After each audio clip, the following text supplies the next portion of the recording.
Assalamualaikum warahmatullahi wabarakatuh.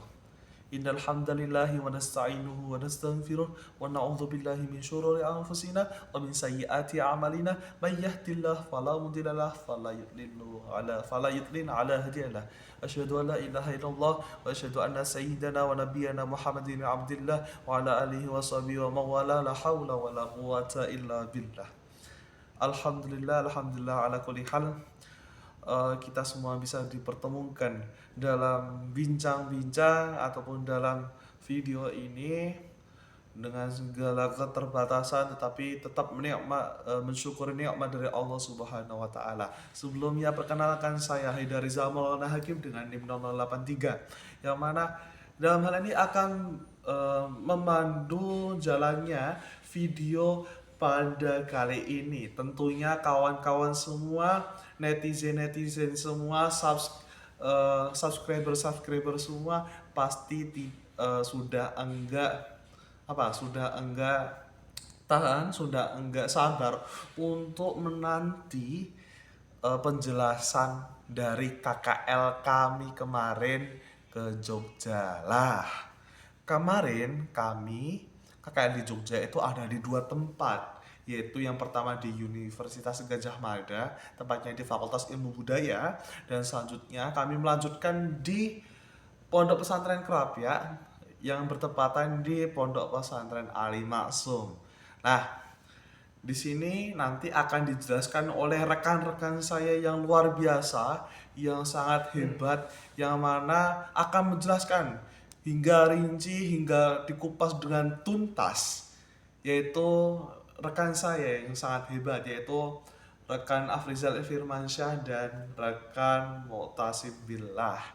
Nah, nanti silakan rekan-rekan semua, ketika ada yang kurang jelas nanti di komen di bawah ya, bisa di komen di bawah, ataupun nanti bisa dijawab, kan kita kenalan kan di sini, ataupun kita mutualan ke depan biar kita lebih akrab lagi, kita mungkin silaturahmi lebih diperkuatkan lagi setelah ini. Oke, kawan-kawan semua, setelah ini kita akan tantikan penjelasan dari rekan kita yang sangat luar biasa mengenai Fakultas Ilmu Budaya Universitas Gadjah Mada, yaitu rekan Muhammad Mu'tasim. Ya, perkenalkan, nama saya Muhammad Tasibila, bisa dipanggil Ahmad. Ya, di sini saya mau menerangkan kemarin pas tugas KKL. Ya, dari UIN Salatiga menuju lokasi pertama, yaitu di UGM. Ya, di UGM kita masuk ke Fakultas Ilmu Budaya Universitas Gadjah Mada. Nah, di situ kita masuk ke UGM itu disambut oleh dosen-dosen serta rektor-rektornya. Nah, kemudian sejarah dari Fakultas Ilmu Budaya ini berdiri pada tahun 1964. Nah, tepatnya di bulan Maret tanggal 3 atau tanggal 4. Ya, di situ kita mendapatkan ilmu, yaitu dari pengertian antropologi.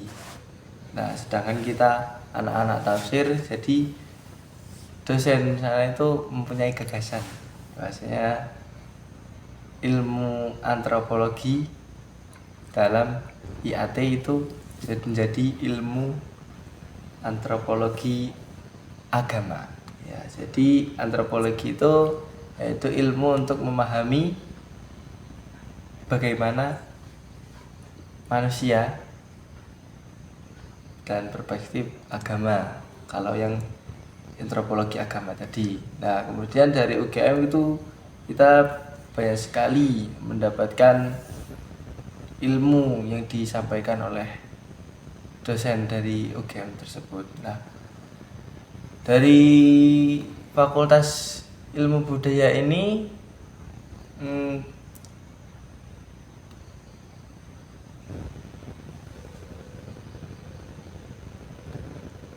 sebagai Departemen Arkeolog dan Departemen Bahasa, Sastra dan Departemen Sejarah dan Departemen Antara Budaya sebagai unit pengelola program dari Fakultas Ilmu Budaya ini. Menaungi 21 program studi yang terdiri atas program studi sarjana, 7 program studi magister, dan 3 program studi doktor. Nah, di samping itu, Fakultas Ilmu Budaya juga menyelenggarakan pengajaran bahasa dan kebudayaan Indonesia untuk orang asing yang dapat oleh Unit Pelayanan Pengajaran Bahasa dan Budaya Indonesia atau Indonesian Kultur and Language. Ya, saya sangat senang sekali bisa berkunjung di UGM karena dari UGM itu kita mendapatkan ilmu yang banyak dan UGM juga bisa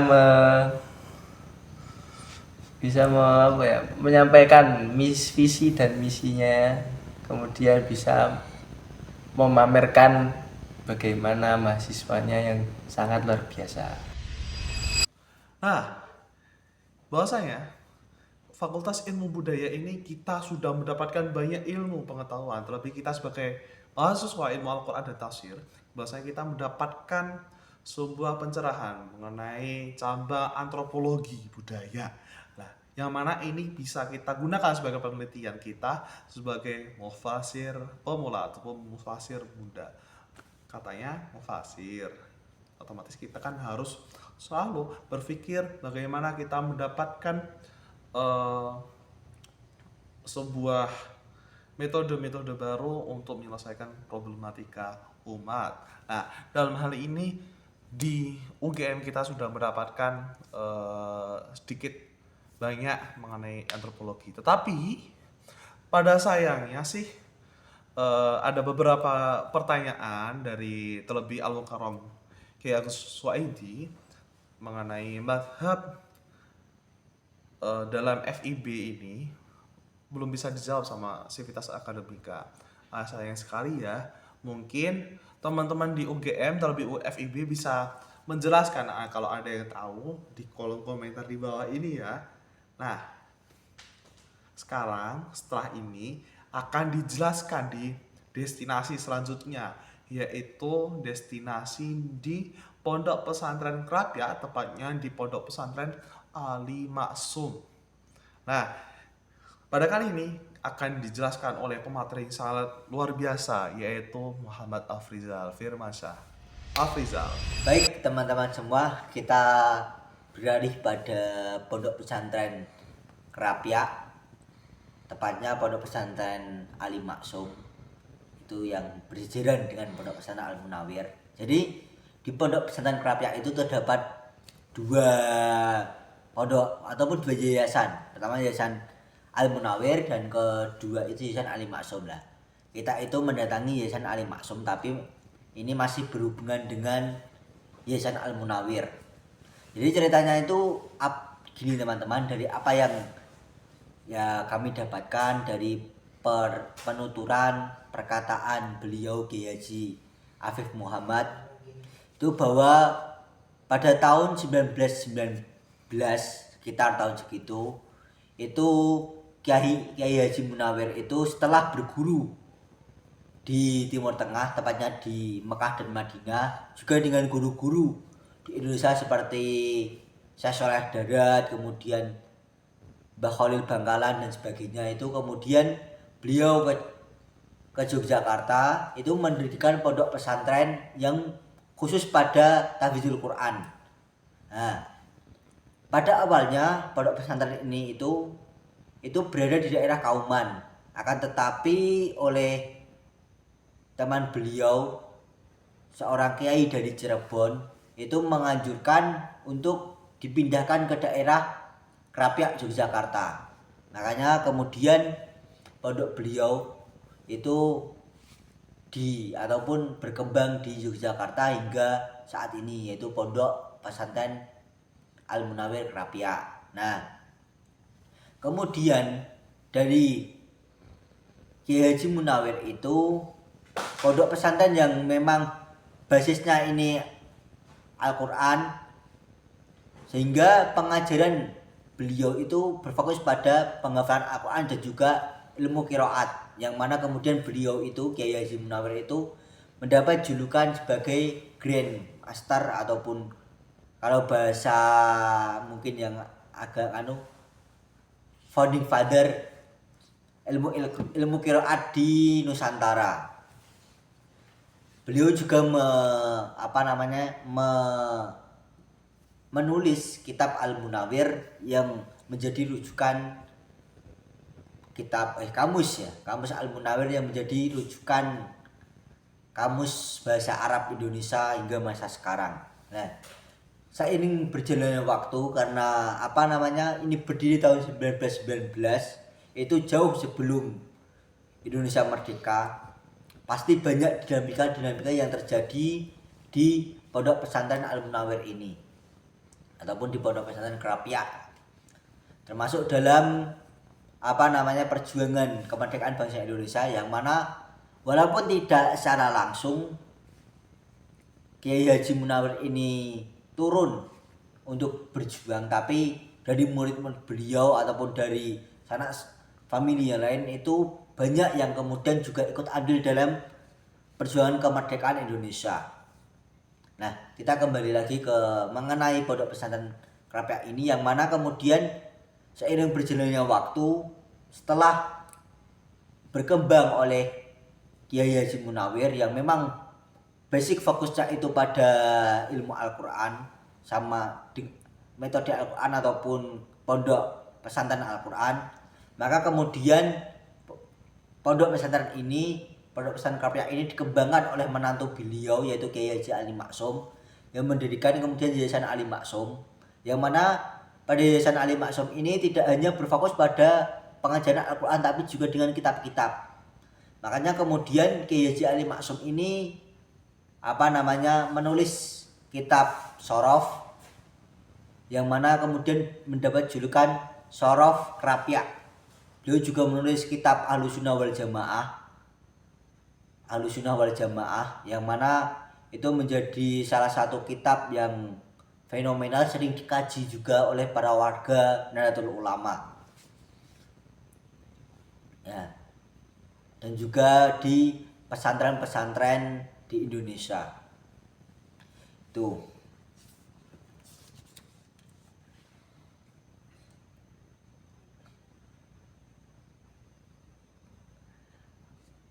Kemudian Kiai Haji Ali Maksum ini yang merupakan pengembang dari pondok pesantren Krapyak ini. Yayasan Ali Maksum ini merupakan salah satu ulama yang kemudian memang aktif dalam dalam mengembangkan keilmuan di Nusantara. Beliau juga menjadi salah satu kiai, salah satu ulama yang terpilih oleh Kemenak RI untuk menerjemahkan Al-Quran ke bahasa Indonesia pada tahun sekitar 70-an. Yang mana terjemahan Al-Quran ini merupakan terjemah yang paling, ya kita katakan mungkin paling